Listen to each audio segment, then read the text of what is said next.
নমস্কার বন্ধুরা, আমি রামচন্দ্রদেব শরণের বই থেকে একটা গল্প আপনাদের শোনাচ্ছি।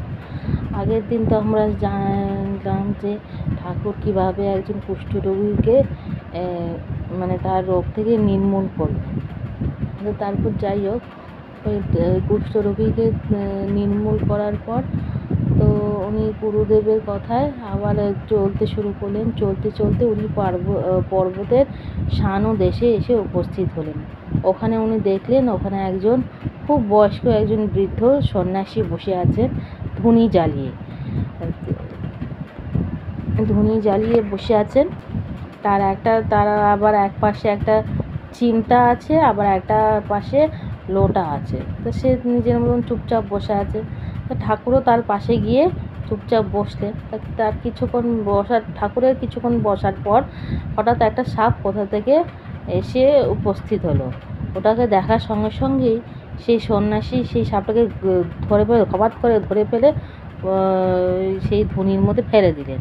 আর ফেলে দেওয়ার সঙ্গে সঙ্গে তো যা হয়, আগুনের জিনিস, ধুনিটা তো আগুনের জিনিস, ওটা পুড়ে গেল। পুড়ে গিয়ে একটা মণ্ড মতন তৈরি হয়ে গেল। তখন সেই সন্ন্যাসীটা ওই মণ্ডটাকে 7টা পিণ্ডি তৈরি করো। পিণ্ডি তৈরি করার পর একটা পিণ্ডি এক্সট্রা ছিল, সেটা উনি খেয়ে নিয়ে উনি টান হয়ে শুয়ে পড়লেন।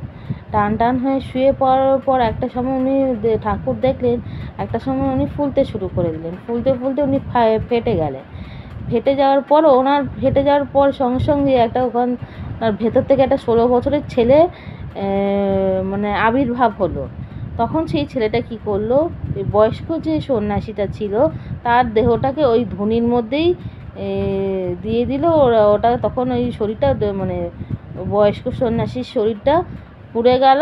আর যে 16 বছরের ছেলেটা আছে, সেই 16 বছরের ছেলেটা ওই সন্ন্যাসীর চিমটাটা আর লোটাটা নিয়ে চলে গেল।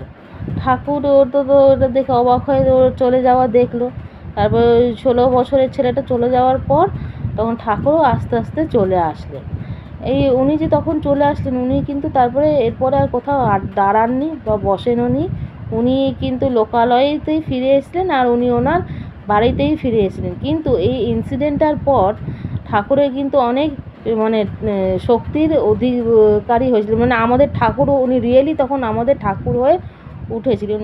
এর আগে এইসব ইনসিডেন্টগুলো যেটা উনি আস্তে আস্তে দেখেছেন, এক্সপিরিয়েন্স করেছেন, তখন কিন্তু উনি শুধুই একটা মানে তখনও ওনার ঐশ্বরিক শক্তি ছিল, কিন্তু এই ইনসিডেন্টগুলো হওয়াতে ঠাকুরের আরও ঐশ্বরিক দৈবিক শক্তিগুলো আরও বেড়ে যায়। উনি একদম পুরোপুরি আমাদের গুরুদেব হয়ে যাওয়ার ক্ষমতাটায় ওনার এসে যায়। কিন্তু যদিও উনি কোনোদিনও ওনার এই ক্ষমতাগুলো কোনোদিনও উনি বহিঃপ্রকাশ করেননি। উনি আমাদের মতন খুব সাধারণ মানুষের মতনই জীবনযাপন করেছেন, যাতে লোকের সুখে দুঃখে মানুষের সাথে উনি মিশে যেতে পারেন।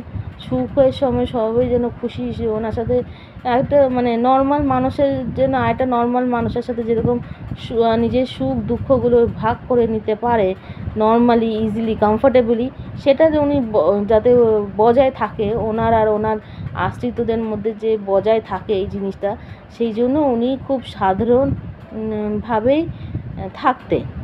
আজকের গল্পটা এইটুকুনি। আমার এই প্রচেষ্টাটা আপনাদের ভালো লেগে থাকলে আমার এই চ্যানেলটা লাইক, শেয়ার অ্যান্ড সাবস্ক্রাইব করবেন, নোটিফিকেশন বেল অন করবেন, যাতে আমি কোনো নতুন ভিডিওস দিলে আপনার ওখানে যেন সঙ্গে সঙ্গে নোটিফিকেশন চলে যায়। আর আপনারা যদি ফেসবুকে দেখে থাকেন তাহলে আমার পেজটা ফলো করে দেবেন, আর ওখানেও নোটিফিকেশন বেল অন করে দেবেন, যাতে ফেসবুকেও যখন আমি এই ভিডিওগুলো পোস্ট করব তখন যেন আপনাদের কাছে সঙ্গে সঙ্গে নোটিফাই হয়ে যায়, আর আপনারা যেন ভিডিওটা দেখতে পারেন। জয় রাম।